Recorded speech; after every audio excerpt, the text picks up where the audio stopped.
Energiaren Euskal Erakundeak Lea Artibai eta Busturialdeko udalei zuzendutako laguntza sorta aurkeztu du. Krisi klimatikoaren aurrean, udalek laguntza hauekin energia aurrezteko aukera izatea da helburua. Erronka 2030 urterako administrazioek euren kontsumoak 135 murriztea eta energia berriztagarriak 132 izatea da besteak beste. Laguntza sortzen aurkezpena Energiaren Euskal Erakundeko zuzendari nagusi Inigo Antsola eta Ioberen ekintza klimatikoko zuzendari Marimar Alonsok burutu dute. Eurekin batera izan dira Jose Mari Gorroño, Gernika Lumoko alkatea, eta beste Lea Artibaiko eta Busturialdeko udal ordezkariak. Bueno, eureke azalduko dozkue, zein dan gobernuen plana, ez da? Euton, ja ukuzdu, egunaro, zelan konsumoa borriztu inbidala, presizioak eta horrek eusei guztiziek, ez da?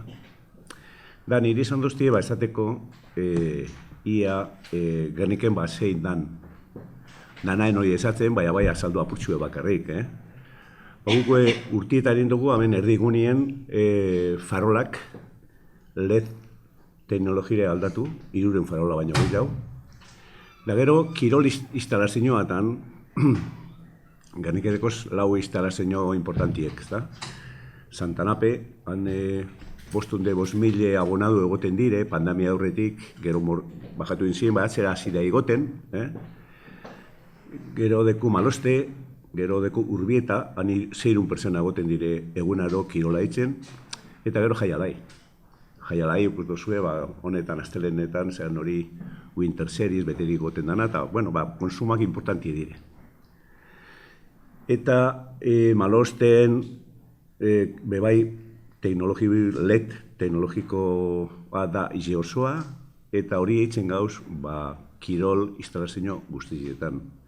Da hortik aparte, lekuia inde proiektu bat, urgen, entage dozkoera inde, Santanapeko kirol instalazioan 272 plaka fotovoltaiko emintzeko, eta, apurken hor goiez, gauza hemen gogoaga zuntzuteko Inigori eta Marimarreri ia gobernuen plana zeintzu diren, da laguntza zeintzu diren udaletzintzako.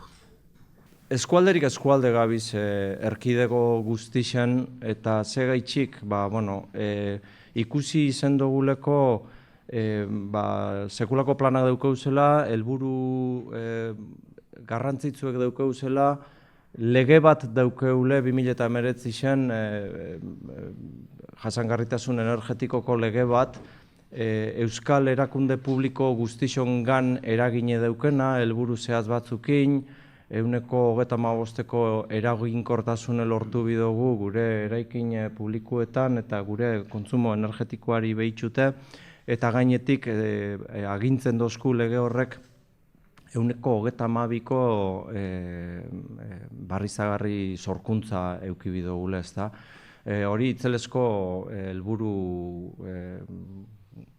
zango neukenik gogorra edo helburu nahiko ez da ize berba erabili, haundixe, ez da?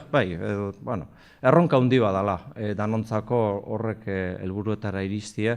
Eta ikusten gendun baitxe be, alde batetik COVID dela eta ez dela, eta gero horren ondoren sortu jakun arazo energetiko edo krisi energetiko gogor honen aurrian pilo bat diru laguntza jatorku zala Europatik, eta kudeatzen gabiz momentu honetan, esate baterako 2020 urtie, COVID-an urtie izen zen, guk geure funts propietatik 21 milioi euro kudeatzen egon ginenetik, eta gainera urte bat izen zen, diru asko suposatu eskule guri hori kudeatzen egotiek, gaur egunin 300 milioi eurotik gora gabiz kudeatzen, danok ezagutzen dozu esan Next Generation funtsek diela eta ez diela. Gure helburuek gaur, beste gauza batzuen artien da, zehoi ailegau erain, dauela, diru laguntza lerro desberdin asko, baina gau ezela baitxe be, zehon gandik hurbil eta zehoi laguntzeko. Eta ez hori bakarrik, baizik eta Diru laguntzetaz aparte, dauzela ekipo tekniko garrantzitsuek bai eben eta bai ioben, zeuokin hartu emona sendotzen juteko, ze azken baten energiari dagokizunez, badakizuen lez, alde batetik eraginkortasunien zer egin handi bat daukau, eta barriztagarrisek ezartzeko orduen be zer egin handi bat daukau.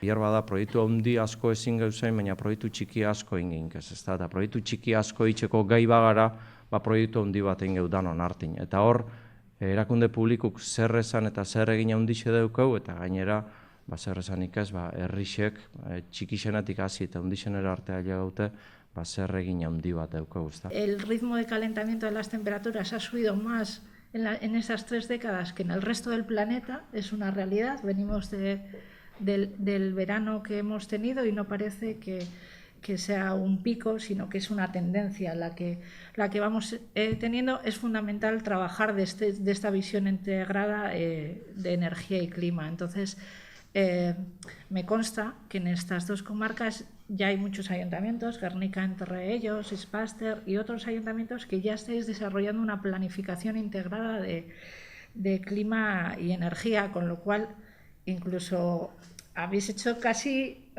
los deberes antes que gobierno, que estamos ahora configurando esa hoja de ruta de descarbonización, ¿no? Entonces, tenemos que ir de la mano. Desde ambas sociedades tenemos equipos técnicos para echaros una mano. Tenemos consultoría especializada en Euskadi en apoyar, en presentar buenos proyectos.